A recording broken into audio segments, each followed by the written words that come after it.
Zvachim Daf Lamed Vav.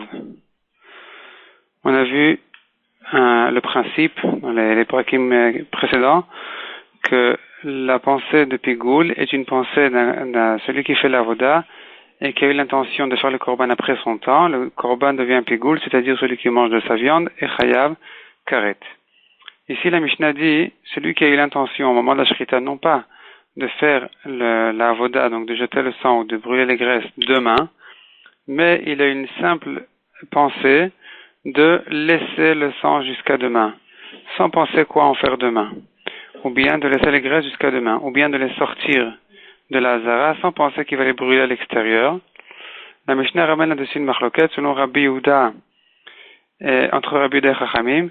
Est-ce que le korban devient pigoul avec cette pensée-là ou pas? La Mishnah ajoute que toute autre pensée ne rend même pas le korban pasoul, malgré toute autre pensée de faire le korban de n'importe quelle manière qui est interdite sur le korban. Donc n'importe quelle pensée de psoul ne rend pas le korban pasoul, sauf les pensées de temps, de lieu et de shalolishmo dans le korban khatat et pesach.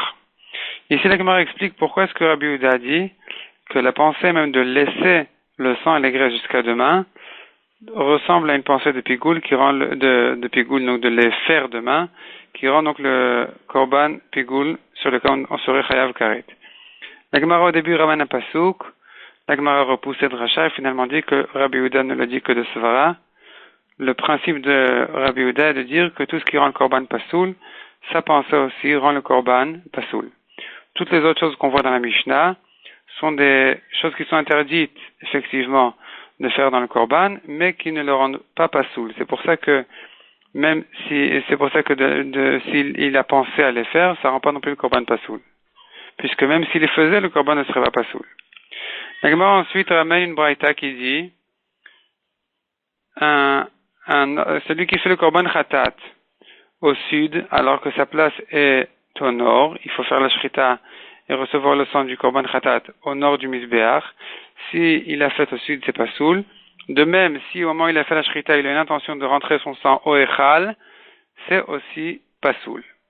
La Gemara dit que cette braïta là est en discussion de Tanaïm, puisque on a vu dans notre Mishnah que selon Rabbi Yehuda, donc selon Rabbi Yehuda de notre Mishnah, s'il a eu l'intention même s'il a eu l'intention de rentrer le sang du khatat au echal, le khatat est kasher.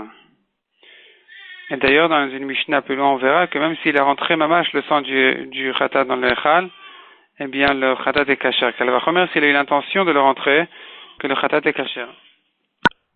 Donc, cette braïta qui dit que cette pensée-là de rentrer le sang au echal et possède le khatat, elle ne va pas comme les Mishnayot qui pensent selon Rabbi Yehuda, sachant que la braïta est aussi selon Rabbi Yehuda, et or dans les Mishnayot on voit que le korban reste kasher. De même, la deuxième halakha, en fait la première halakha de la braïta qui dit que celui qui a fait le korban khatat au sud, c'est possède le khatat, ça va aussi contre un autre Tana selon Rabbi Yehuda, qui dit clairement que le khatat qui a été fait même au sud est bediavad kasher. La Gemara ajoute là-dessus, ce que Rabbi Yehuda a dit, que le korban devient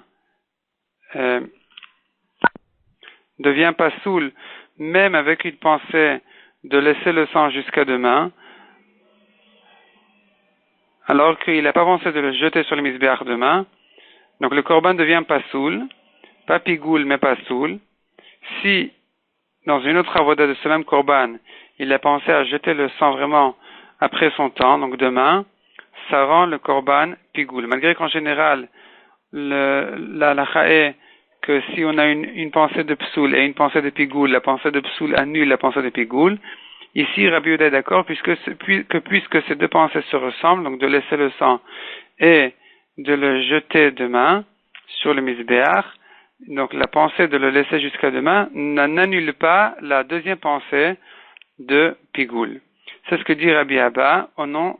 Donc, dans la vie de Rabbi Yehuda, et la Gemara objecte Rabbi Abba, on voit clairement que selon Rabbi Yehuda, cette pensée-là de laisser le sang jusqu'à demain, elle possède le korban, elle annule donc une deuxième pensée qui viendrait ensuite de Pigoul Mamash, de jeter le sang sur le Mizbeach demain. Autre précision que dit la Gemara, Rav Rizda vient dire, celui qui a eu l'intention au moment de la Shrita que vous mangez de Tmeim le korban, demain, il est chayav. Donc c'est considéré aussi comme une pensée de Chutz Lizmano. Dernière halakha, dit la Gemara, un korban Pesach qui n'a pas été grillé au feu, et de même les pains du korban Toda qui n'ont pas été prélevés comme il faut donner un dixième au Kohen.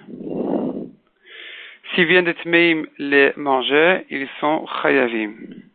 La Gemara voulait soutenir ce din-là d'une halakha qui dit que les graisses des Kodashim Kalim, celui qui entamé qui les aurait mangés est chayav, malgré que leur place est sur le Mizbeach. Donc on aurait dit que de la même manière ici aussi, le Pesach et les pains de Toda qui n'ont pas été faits correctement, ici aussi on devrait dire que les Tmeim qui les auraient mangés seraient chayavim. La Gemara repousse, ça ne ressemble pas, puisque les graisses des Kodashim Kalim, elles sont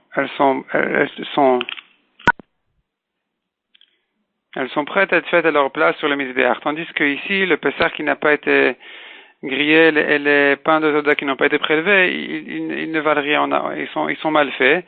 Donc peut-être qu'ici, on aurait pu dire que les Tmeim qui les mangent ne sont pas chayav. Donc on n'a pas de preuve de Mouré Kochim Kalim pour le Pesach et la Toda qui n'ont pas été faits correctement.